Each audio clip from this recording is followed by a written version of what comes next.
Hello बच्चों, welcome to my channel Hisam mathematics. बच्चों, arithmetic progression की सीरीज में जो इम्पोर्टेंट क्वेश्चन के सीरीज में ये हमारा पार्ट 3 है। इससे पहले लेक्चर में पार्ट 2 और पार्ट 1 बन चुका है, जिसमें टोटल क्वेश्चन 5 को डिस्कस किया गया है और वो बोर्ड के पॉइंट ऑफ व्यू से बहुत ही इम्पोर्टेंट क्वेश्चन है। तो इसी सीरीज में हमारा ये क्वेश्चन नंबर 6 है, जो बोर्ड के पॉइंट ऑफ व्यू से बहुत ही इम्पोर्टेंट है। और ये तो हमारा क्वेश्चन 1 दिख रहा है। इससे रिलेटेड बहुत सारे क्वेश्चन बन सकते हैं, लेकिन अगर इस क्वेश्चन को हम क्या करें कि इसके डिजिट को चेंज करें तो ये इस तरीके के बहुत सारे क्वेश्चन बन सकते हैं। तो यहाँ पे हम देखते हैं क्वेश्चन नंबर 6 हमारा क्या है। क्वेश्चन नंबर 6 में the 7th term of an AP is 20 and it's 30th term is 32, find AP. यहाँ पे कह रहा है कि कोई एपी है जिसका 7वां पद 20 है और 13वां पद दिया हुआ है 32 दिया हुआ है, तो उस एपी को फाइंड करिए। ठीक है, यहाँ पे एक क्वेश्चन और बन सकता है कि एपी को फाइंड करिए और ये बोल सकता है कि इसके फर्स्ट 20th टर्म का सम निकालिए, 25th टर्म का सम निकालिए या 50वें पद तक का सम निकालिए। तो इस क्वेश्चन में बढ़ा सकता है। इस तरीके से ये बहुत सारे क्वेश्चन बन सकते हैं इसके। तो हम देखते हैं इस क्वेश्चन को कैसे सॉल्व किया जाता है और हर एक क्वेश्चन को सॉल्व करने का तरीका और प्रोसेस एक ही होगा, सेम होगा। अगर एक क्वेश्चन को हम कर लेते हैं तो इससे रिलेटेड जितने भी क्वेश्चन हमारे होंगे हम सबको सॉल्व कर सकते हैं। तो इसको हम करते हैं। सबसे पहले क्या करेंगे, हम इस एपी का फर्स्ट टर्म और कॉमन डिफरेंस को मान लेंगे। कहेंगे लेट फर्स्ट टर्म, इस एपी का जो फर्स्ट टर्म है मान लेते हैं क्या है, ए है, और इस एपी का कॉमन डिफरेंस जो है उसको मान लेते हैं,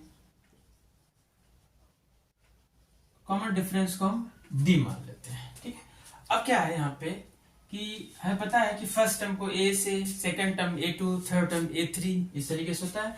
तो यहाँ पे 7th टर्म कह रहा है तो हम कहेंगे A7, इसका क्या दिया हुआ है 20 दिया हुआ है, 20 दिया हुआ है। अब पता है कि जब हम इसको जनरल फॉर्म में लिखेंगे तो जनरल फॉर्म में कैसे लिखेंगे, अगर कॉमन डिफरेंस दिए तो A+7 में से कम कर लेते हैं, A+6, इसका लो क्या हो गया 20, इसको बोलते हैं इक्वेशन नंबर 1 हो गया। फिर यहाँ पे अगर हम देखें, फिर हमारा सेकेंड कंडीशन क्या दिया हुआ है, 13th टर्म दिया हुआ, 13वां पद दिया हुआ, मतलब A13 दिया हुआ, कितना ये दिया हुआ 32। तो क्या है यहाँ पे अगर हमें A13 को जनरल फॉर्म में लिखना हो तो क्या करेंगे, A+12 इज इक्वल टू 32। ये हमारा बन गया इक्वेशन नंबर 2। दो इक्वेशन बन गए हैं हमारे पास। यहाँ पे दो वेरिएबल हैं, जो एक फर्स्ट टर्म एक कॉमन डिफरेंस है। तो हम आराम से क्या करेंगे, इन इक्वेशन को सॉल्व करेंगे, जिससे हमें कॉमन डिफरेंस और फर्स्ट टर्म फाइंड हो जाएगा। और जब फर्स्ट टर्म और कॉमन डिफरेंस फाइंड हो जाता है तो हम उस एपी को आसानी से फाइंड कर सकते हैं। तो क्या करेंगे, यहाँ पे देख रहे हैं दोनों का वेरिएबल ए का जो कोफिशिएंट सेम है, तो इनको क्या करेंगे, साइन में भी सेम है तो सब्ट्रैक्ट कर लेंगे। चाहेंगे by subtracting equation 1 and 2, subtracting करने के बाद हमारा क्या आएगा, जैसे हमारा फर्स्ट इक्वेशन A+6D है इक्वल टू 20 हो गया। सेकंड इक्वेशन है A+12D इज इक्वल टू 32 हो गया। माइनस करेंगे या इसको सब्ट्रैक्ट करते हैं तो साइन को चेंज करते हैं। अगर ये प्लस है तो माइनस, प्लस है तो माइनस, प्लस है तो माइनस, क्या होगा, ये कैंसिल हो जाएगा, माइनस माइनस, ये -12 +6 आ जाएगा -6D इक्वल टू, ये भी क्या करेंगे, -32 से 20 घटाएंगे तो आ जाएगा -12। तो यहां से हमारा क्या आ गया, D की वैल्यू आ जाएगी। यहां से D इज इक्वल टू हो जाएगा -12 डिवाइड बाई -6। यहां से D हो जाएगा, भाग देंगे तो 2 हो जाएगा, डिवाइड करेंगे 2। तो अब कॉमन डिफरेंस आ गया। D की वैल्यू किसी एक इक्वेशन में पुट कर लेंगे, A की वैल्यू फाइंड हो जाएगी। कहेंगे पुटिंग वैल्यू ऑफ D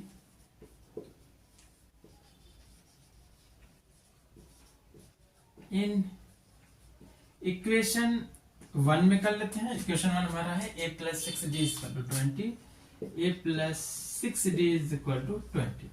तो यहां से ये बराबर क्या आ जाएगा, A+D की वैल्यू 2 आ गई इज इक्वल टू 20 हो गया। तो यहां से A बराबर हो जाएगा 20 माइनस 6 दूना 12 आ जाएगा।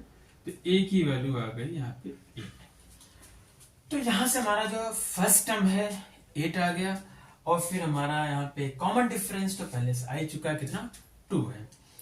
तो क्या करेंगे, अब हमें फर्स्ट टर्म और अगर कॉमन डिफरेंस पता चल गया तो हम आसानी से उस एपी को फाइंड कर सकते हैं। तो हमारी एपी क्या हो जाएगा, यहाँ से लिख लेते हैं, तो कहेंगे दैट्स वाई एपी क्या हो जाएगी हमारी।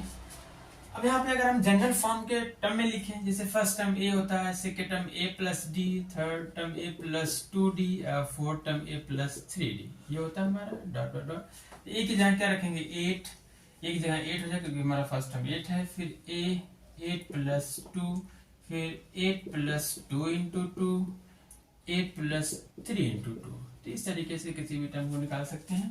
ये जगह 8 हमारा हो जाएगा, यहाँ से ऐड करें 10 हो जाएगा, ये 12 आ जाएगा, ये 14 आ जाएगा। तो इस तरीके से हमारा ये आंसर हो गया। इस क्वेश्चन में जो पूछा गया था हमसे, ये एपी पूछा गया था, तो एपी हो गई क्या, ये हमारी एपी हो गई। अब इसी क्वेश्चन में अगर हमसे बढ़ा दे, अगर ये भी पूछ ले कि इसके फर्स्ट 20 टर्म का सम फाइंड करिए, ठीक, यहाँ अगर हमसे पूछ ले find sum of first 20th term, ये बोलते हैं कि फर्स्ट 20th टर्म का सम फाइंड करिए, मतलब S20 निकालना है आपको यहाँ पे। तो इसके लिए फर्स्ट टर्म पता है, कॉमन डिफरेंस पता है, हमारा फार्मूला होता है सम का Sn बराबर n/2 ब्रैकेट में 2a plus n minus 1 into D. बस इस फार्मूले में वैल्यू को पुट कर देंगे तो हमारा 20 टर्म का सम आ जाएगा, 20 टर्म का सम आ जाएगा। तो हमें निकालना है 20 टर्म का सम, n की जगह 20 डिवाइड बाई 2 मल्टीप्लाइड 2 इंटू ए हमारा 8 है, प्लस 20 टर्म का सम निकालना है, n की 20 माइनस 1 डी की वैल्यू 2।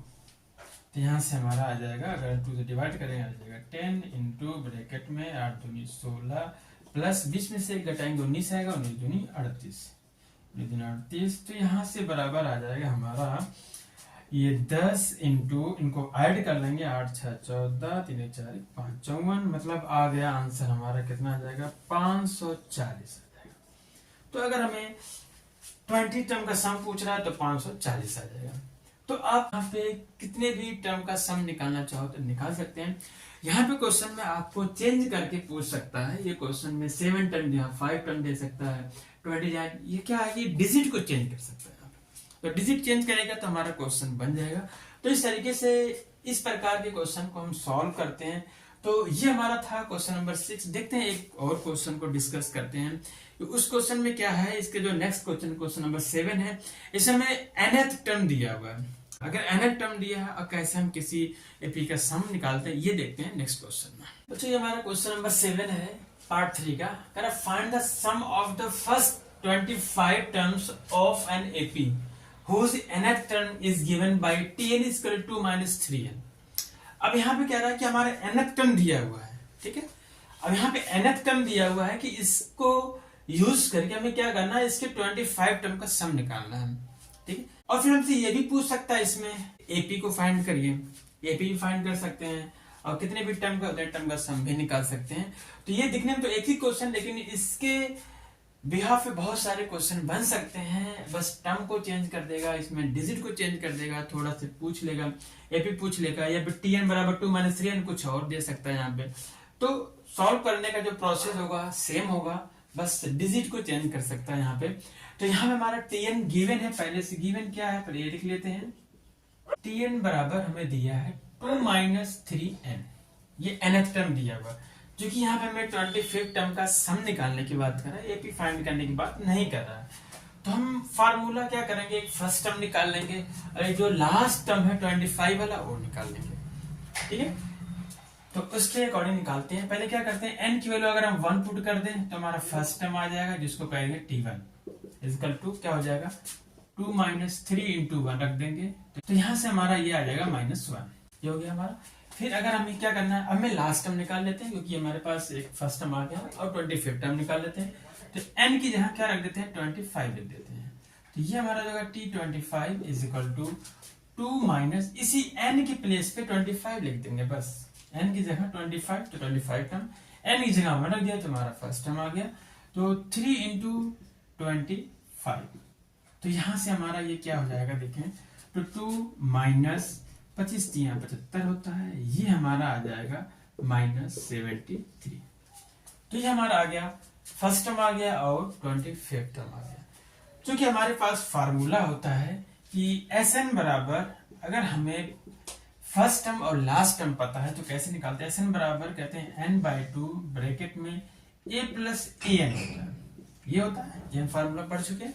तो ये अगर हमें फर्स्ट टर्म और nth टर्म पता है तो हम उसके हिसाब से क्या करेंगे, सम निकाल सकते हैं। तो यहाँ पे अगर हम फार्मूला यूज करें तो हमारा कितने टर्म का सम निकालना है, 25 के टर्म का।